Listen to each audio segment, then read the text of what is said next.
All right, section 9, absolute value equations. So a reminder, you've seen this before. It is a definition of absolute value. The absolute value of A is equal to A if A is greater than or equal to 0, and it's equal to negative A if A is less than 0.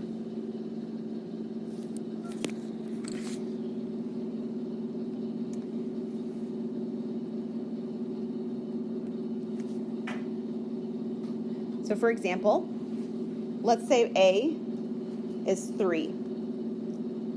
Well, the absolute value of 3 is 3, right? That's the first line of this definition. But now let's say that A is negative 5.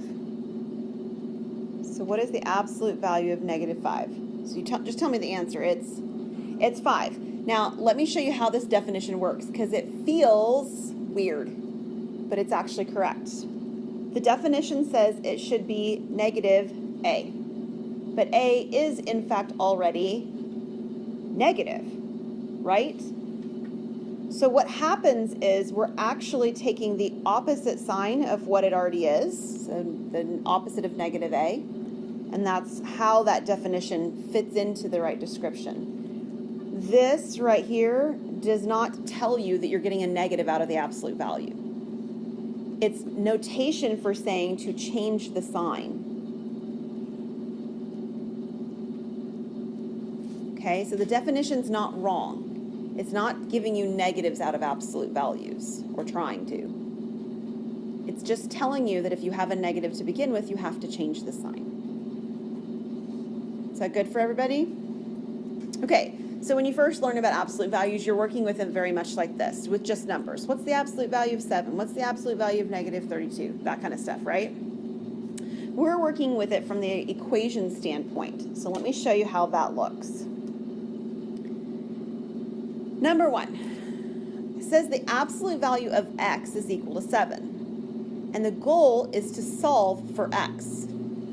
Now think about the question it's asking. This is kind of like when you first learned division. When you first learned to divide and you're in like 3rd, 4th grade, somebody refers back to multiplication. So the reason that you know that 6 divided by 2 is 3 is because you know that 2 times 3 is 6. Are you with me? So the same thing's true here. Because I know about absolute values, I can ask the question, what numbers can I take the absolute value of and end up with 7? One of those numbers is 7. What's the other one? Negative 7.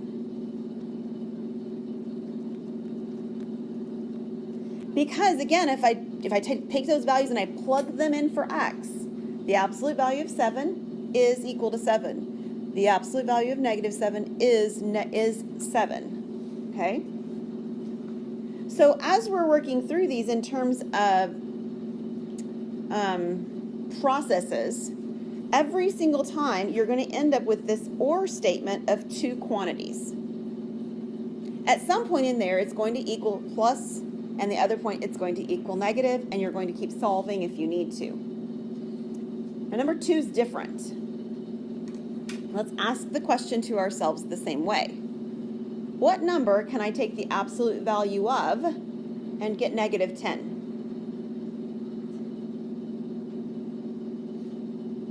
Sarah's going like this. Okay, Sarah's saying nothing. I know why you're trying what you are, Macy. Sarah, what are you seeing that Macy's not seeing right now? You're right. If you put negative 10 in there, it's going to make 10. If you put 10 in there, it's going to make 10. So nothing will make negative 10. So the two numbers that are sort of potential candidates here, right, would be 10 or negative 10. The absolute value of each of those is positive 10, right? Because absolute values are always positive numbers, yes? So I can't take the absolute value of x and it become a negative 10. That's not possible. So if that happens, which is what's happening here, right, this doesn't work, there's no solution. That's a perfectly reasonable answer. No solution. All right, number 3. When we were working in the last section with radicals, one of the key ideas that I mentioned at the very, very beginning was the fact that we need to isolate the radical. I need the radical on one side and everything else moved. And the same is true for absolute values. The first examples that we did, they were already isolated. But this one's not. So before I do anything related to absolute values, I need the absolute value alone. Which means what would I do first? I'd add a 2. So then I have the absolute value of k equals 3. At this point, it becomes just like problem number 1. What could k equal?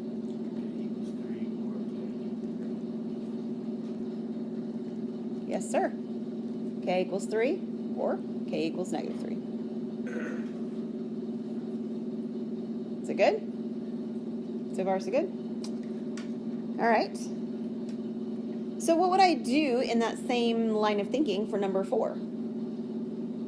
Where would I begin? I would divide by 3 because I need to isolate the absolute value. 12 divided by 3 is 4.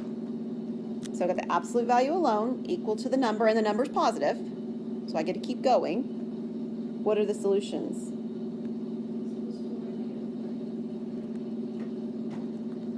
And if you don't write the or between them, that's okay. We automatically know when we get 2 answers, but yeah. X equals 4 or x equals negative 4. What is different about number 5 than all the ones before it?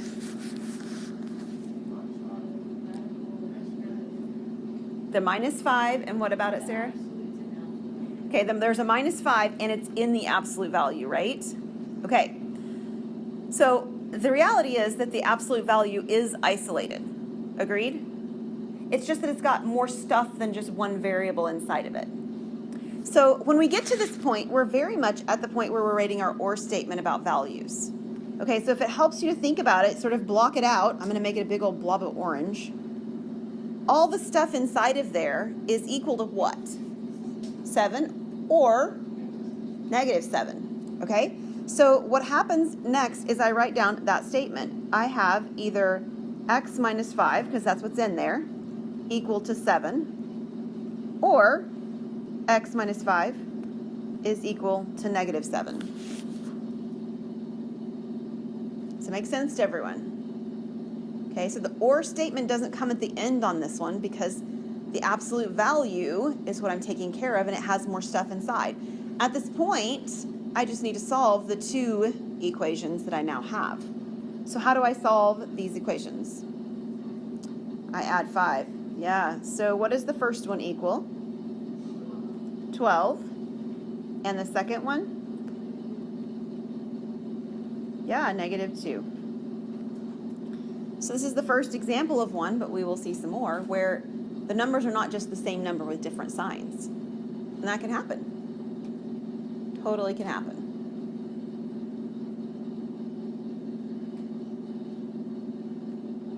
Okay, any questions?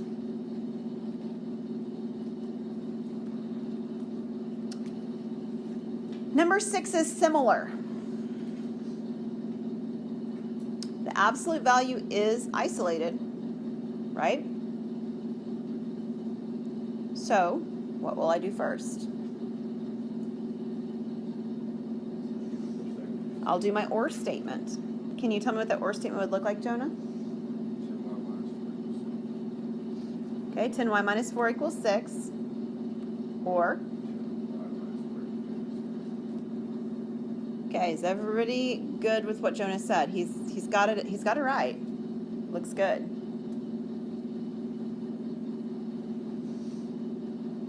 So in solving these equations, what's my first thing to do?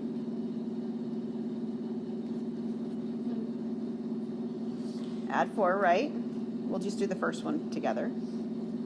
So 10y equals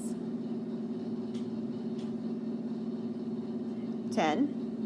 And then dividing by 10, I have that y equals 1. The other one I add 4. It isn't quite so friendly. What does 10y equal?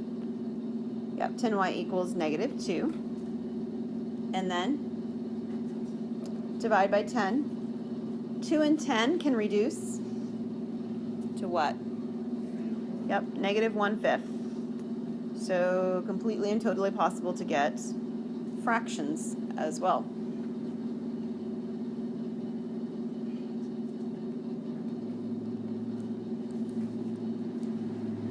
What do we need to do on number 7?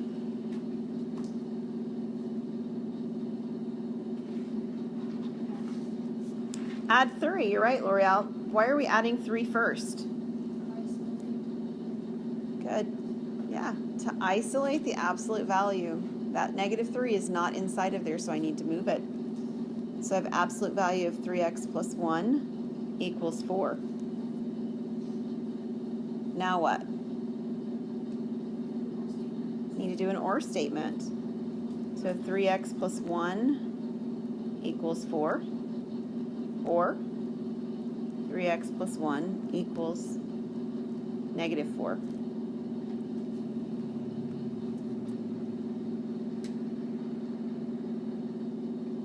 On the first one, if I subtract my 1, I have 3x equals 3.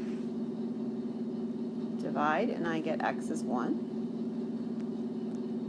In the second one, I subtract my 1.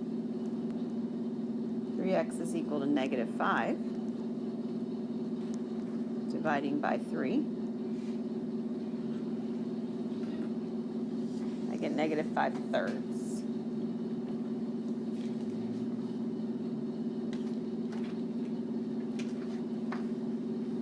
Any questions in that one? Okay, I've got one more problem. I want you to give it a try on your own. Compare with a neighbor. Question number 8. 3 times the absolute value of 4x minus 1 plus 5 equals 2.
All right, did you compare with a neighbor?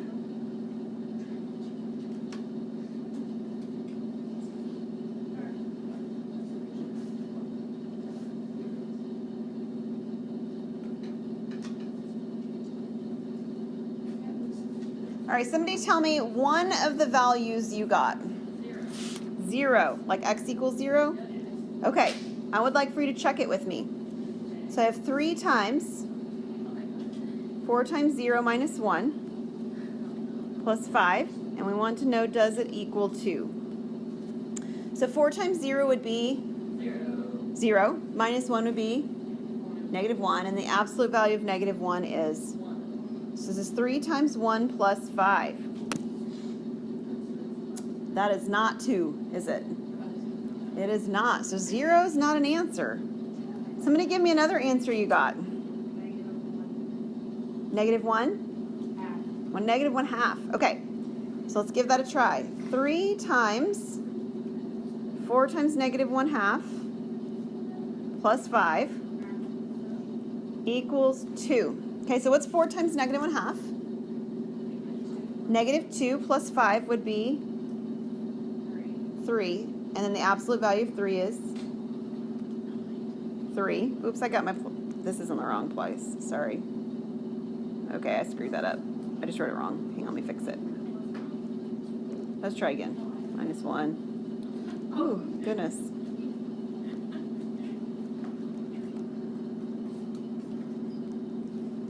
Okay, let's try again. I had 4 times negative 1/2, which was negative 2. Negative 2 minus 1 was negative 3, so that was my 3. What is 3 times 3 plus 5? Not 2. That is the correct answer. It is not 2. So, some of you got something completely different than all this stuff. Because I heard people saying it. L'Oreal, I heard you say it. What did you get? No solution. Michaela, you got no solution. How come? Because at some point along the way, your absolute value is set equal to a negative number. And most of you got caught. You weren't paying attention, right? Okay, so let's check it out. I think probably you all started out right by subtracting your 5 to get negative 3. Did you guys get negative 3 here? Yeah. And then you divided by 3. And you got 3x minus 1. And this is the point when you should have stopped, right? No solution. What was 4? Oh, well, even so, yes, you're right. That's true. Still not going to work, but you're right. It is a 4. Yeah. No solution. Okay? So don't get so caught up with processes. I mean, like, that you sort of, disconnect the thinking behind what's going on. Right? Don't disengage your brain. You've got to be thinking clearly with what's happening to know when you actually continue with processes or whether those processes are actually an error because you've encountered something that doesn't work, right?